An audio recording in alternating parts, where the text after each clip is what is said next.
কি বলছিস এসব তো? যা বলছি ভাই ঠিকই বলছি। তবে অত ভনিতা না করে কি হয়েছে খোলাখুলি বল। আমি বাড়িতে না থাকা অবস্থাতে আমাদের বন্ধু ফটকে আমাদের বাড়ি গেত। তলায় তলায় বেশ কিছুদিন যাওয়া আসা করেছে, আমি কোনো টের পাইনি কো। আজকে সকালবেলায় উঠে আমার বোন বমি করছে, হাড় ফাড় প্যাট হয়ে গেছে, পুরো গাবিন করে ফেলেছে আমার বোনকে ফটকে। শালা শুয়োরের বাচ্চার এত বড় সাহস, এরকম কাজ করে ফেলেছো? হ্যাঁ উস্তাদ, এরকম করে ফেলেছে। এখন এই বিপদে তুমি সাহায্য করা ছাড়া আর কেউ নাই আমার। বাবা বুঝতে পারছো বাবা, বন্ধু তার সুযোগ নিয়ে এরকম বিশ্বাসঘাতকতা করেছে। হ্যাঁ রে, সেটাই তো দেখছি।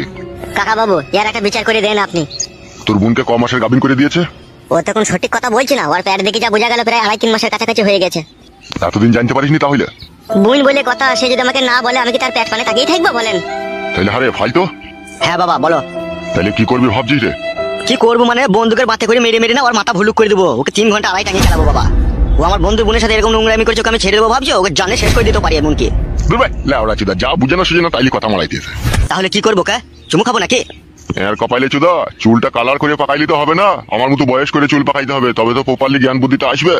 তাহলে কি করবো কাকা? তোর বোনকে যে গাবিন করে দিয়েছে এই ব্যাপারটা কজন জেনেছে? এখনো পর্যন্ত কেউ কেউ জানতে পারেনি কাকা। এই আমরা এর 3 জন, আর ওখানে আমার কাকা আর আমার দিদি, তাছাড়া আর কেউ জানে না। আর যে শালো করেছে ওই জানে। কি ভাবছো কি বাবা, আমি ওকে মার্ডার করবো গো? গারল পাঁটার মতো কথা বলিস কেন বে শালা? খেলা চুদা, মার্ডারের থেকেও বড় মার্ডার করা যায়, সে রাস্তা কি তুই জানা আছে তোর? জানা নাই? আমার জানা আছে বে। তা বলো মারা, অত কেলামো করছো কেন? তা বলো তাড়াতাড়ি, আমার যার হাম মানছে না। একটা কথা বলবো তোকে। হ্যাঁ কাকা বলেন। তোর বোনের যা খাই ক্ষতি হয়েছে, ঠিক আছে, তা তোর বোনে তো অন্য জায়গায় বিষাদি দিতে গেলে মোটামুটি প্রায় 1 থেকে 1.5 লাখ টাকা খরচা হয়ে যাবে, তাই তো এই অবস্থাতে? হ্যাঁ কাকা, তারও বেশি হয়ে যাবে। আচ্ছা 2 লাখ টাকা তুই ক্যাশ পেলে তোর হবে তো? হ্যাঁ হয়ে যাবে কাকা। শোন, তোর বন্ধু ফটকে 3 লাখ টাকা জরিমানা কর, আর তোর এই বগাইটি বন্ধুকে 2 লাখ টাকা দিয়ে দিবি ক্যাশ, আর আমরা 1 লাখ টাকা ক্যাশ নিয়ে নেবো। হবে বাবা, এত বুদ্ধি দিলে ঘুমুস কি করবে রাতে তো? সুরের বাচ্চা, খাসির মাংস, রুই মাছের পেটি কড়াইয়ে ভেজে, বাসমতি চালের বিরিয়ানি, 3 বেলা জি মারছিস, এসব হারামের পয়সা না হলে তো খাওয়া হইতে নেবে, খেতে খাওয়া হবে এসব জিনিস কেলাচুদা? সে তো জানি গো বাবা, দামি দামি খাবার, দামি দামি পোশাক, দামি দামি বাড়ি, এসব খেতে কোনোদিনই করা যায় না, লোকের গান মেরেই তো লিতে হয়, সেটা আমি জানি। তাহলে জানিস যে কোনো অত কথা বলার দরকার নাই, সুজা ওকে ক্লাবে নিয়ে গিয়ে হাজির কর, যা করার আমি করে দেবো। হ্যাঁ হ্যাঁ কাকা বাবু ঠিকই বলছে। তাহলে এক কাজ করতো, ফটকিতে বাড়ি চলে যা, ফটকিকে ভুলি ফাঁসি যেমন করে হোক ক্লাবে ডেকে নিয়ে চলে আসবি, ঠিক আছে? এই সমস্ত কথা বলা দরকার নাই যে আমার দিদির প্যাট করে দিচ্ছি, তোকে ক্লাবে ডাকবে বিচার হবে, এসব কথা বলা দরকার নাই। ওকে একটা কথাই বলে দিবি যে উস্তাদ খাসির মাংস আজকে ক্লাবে নিয়ে এসেছে বাড়ি থেকে রান্না করে, আর 2 বোতল ম্যাকডল রাম নিয়ে এসেছে, ও খেয়েছে, তোকেও শুধু ডাকছে খাবি, আয় তাড়াতাড়ি আয়, এইভাবে ওকে ডেকে নিয়ে আসবি, ঠিক আছে? তারপরে যা করার দরকার আমি করে দেবো। ঠিক আছে কাকা বাবু। তাহলে আর দেরি করার প্রয়োজন নাই, চলে যাও, আর চুপ করে ডেকে চলে এসো কাউকে। আচ্ছা ঠিক আছে।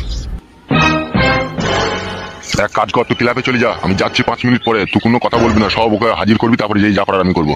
আচ্ছা ঠিক আছে বাবা। কই গো গিন্নি, ঘর থেকে বেরিয়ে এসো।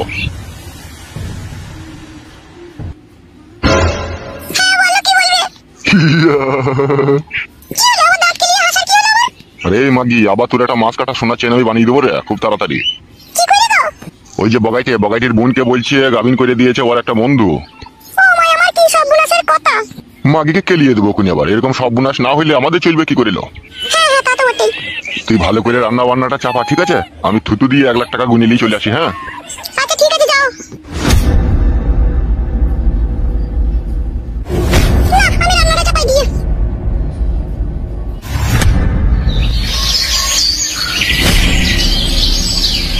মা গো, বেগুন গাছগুলোয় জল পাইনি বুঝলে বেগুনগুলো মোটা হচ্ছে না বলো? তুই শ্বশুর ধোয়া আমি কুকুর বেটা, আমাকে বেগুন গাছে জল দিতে দেয়, কাটে বলে গুড়া পচে যাবে, দিও না। হ্যাঁ হাত দিস না, কাটা বুকে যাবে। হ্যাঁ রে বাপ, কাটা বুকে যাবে, হাত দিস না। হ্যাঁ তাই খাবি। তোর ছেলেটা হয়ে গেলে আমার জানটা হালকা হয় রে মা, প্রতি রাত আমি ভগবানকে ডাকি কবে যে তোর বাচ্চাটা হবে। হবে মা হবে, অত চিন্তা করলে হবে, সবই উপরওয়ালার ইচ্ছা। ভাই হবে। ভাই লাই রে, কাটা কুকুর বেটা তোর।